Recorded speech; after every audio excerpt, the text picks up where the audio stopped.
ওইটার থেকেও ভালো হওয়ার চান্স ছিল, কিন্তু ওই অপারেশনটা সাকসেসফুল হয়নি। 5 থেকে 6 বছর বিয়ের পরে কিন্তু একদম আমরা কিন্তু এসে গেছি কিন্তু দেখতে পাচ্ছ ঐশানীর বাড়িতে। ঐশানী দেখতে পাচ্ছ মায়ের কোলে রয়েছে। ছোট্ট একটু জাস্ট কয়েকটা কথা একটু মায়ের সঙ্গে জেনে নিই।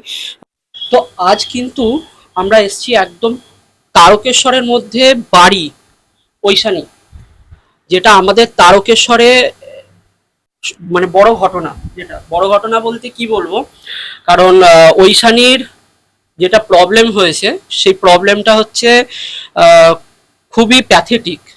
যে প্যাথেটিক প্রবলেম, ঐশানীর বয়স মাত্র 9 মাস প্লাসে কিন্তু ঐশানী অ্যাকচুয়ালি লিভারের প্রবলেম হয়েছে ওর, ঠিক আছে, যেটা লিভারটা ট্রান্সপারেন্ট করাতে হবে।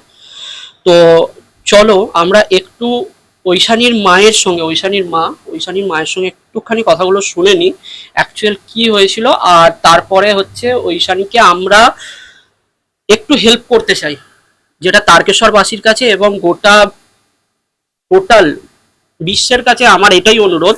আমি করজোড়ে অনুরোধ করছি যে হেল্পটা কিন্তু ঐশানীকে আমরা করব। আর 15 কোটি টোটাল পশ্চিমবাংলায় মানুষ আছে। পশ্চিমবাংলায় 15 কোটি মানুষের মধ্যে 1 কোটি মানুষ যদি মাত্র 5 টাকা 10 টাকা করে কন্ট্রিবিউট করা হয় না, তো ঐশানী তার নিজের জীবনটা ভালোভাবে কাটাতে পারবে। তো আমরা এইটুকু হেল্প তো করতেই পারি। তো তাই আমার অনুরোধ একটাই, যে একটু ঐশানীর মায়ের সঙ্গে কথাগুলো শুনে নিই অ্যাকচুয়াল ঐশানীর কিভাবে প্রবলেমটা এসছে ছোট্ট করে।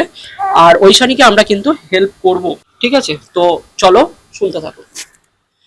তো এটা হচ্ছে ঐশানীর মা। অ্যাকচুয়াল কি প্রবলেমটা হয়েছিল ঐশানীর?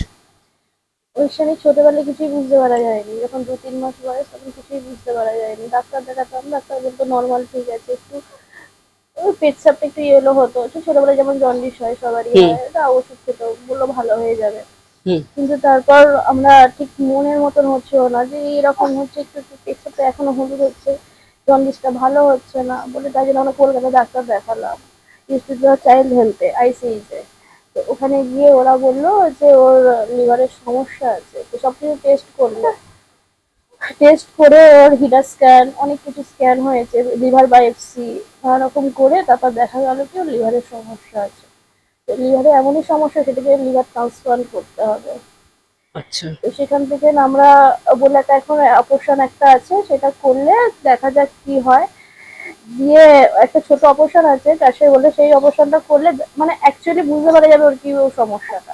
বলে আমরা মণিপালে গেলাম, মণিপালে গিয়ে ওই অপারেশনটা করা হলো, করে তারপর ওইটার থেকেও ভালো হওয়ার চান্স ছিল, কিন্তু ওই অপারেশনটা সাকসেসফুল হয়নি। আচ্ছা। দিয়ে তারপর ওই সাকসেসফুল হয়নি বলে এবার ওর সময় হচ্ছে কি ওই লিভার ট্রান্সপ্লান্ট করতে হবে, তারপরে চিকিৎসা ওইটা। লিভার ট্রান্সপ্লান্ট না করলে মানে অসুবিধা হতে পারে মানে। তো আমরা কিন্তু অ্যাকচুয়ালি শুনে নেবো ওটা কি ছিল, ইমপ্যাক্ট গুরু একটা।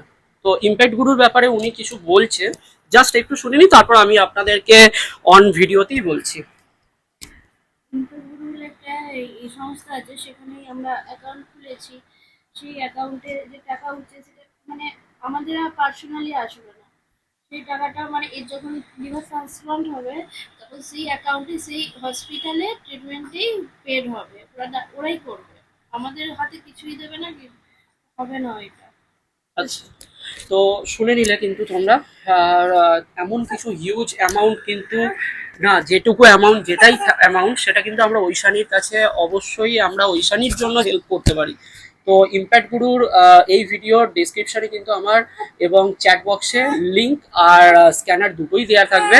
তার মাধ্যম দিয়ে কিন্তু আপনারা অবশ্যই মাত্র 5 টাকা 10 টাকা করে কন্ট্রিবিউট কিন্তু অবশ্যই করবেন, এইটুকু আমার রিকোয়েস্ট, ঠিক আছে? অবশ্যই রিকোয়েস্ট আমার। আর ঐশানী পাশে তারকেশ্বরবাসী তো দাঁড়াচ্ছেই আমরা, আর তার সঙ্গে এই এই ভিডিওটাও শেয়ার চাই। আর পশ্চিমবাংলার টোটাল মানুষ কিন্তু আমরা ঐশানীর পাশে দাঁড়াবো। যেমন আমরা রানাঘাটের আমাদের বৃত্তিকার পাশে আমরা দাঁড়িয়েছি, সেইভাবে ঐশানীর পাশেও আমরা দাঁড়াতে চাই। তাই আমার অনুরোধ অবশ্যই যাতে ঐশানীর পাশে আমরা দাঁড়াতে পারি, তার জন্য এই ভিডিওটা বেশি করে শেয়ার চাই।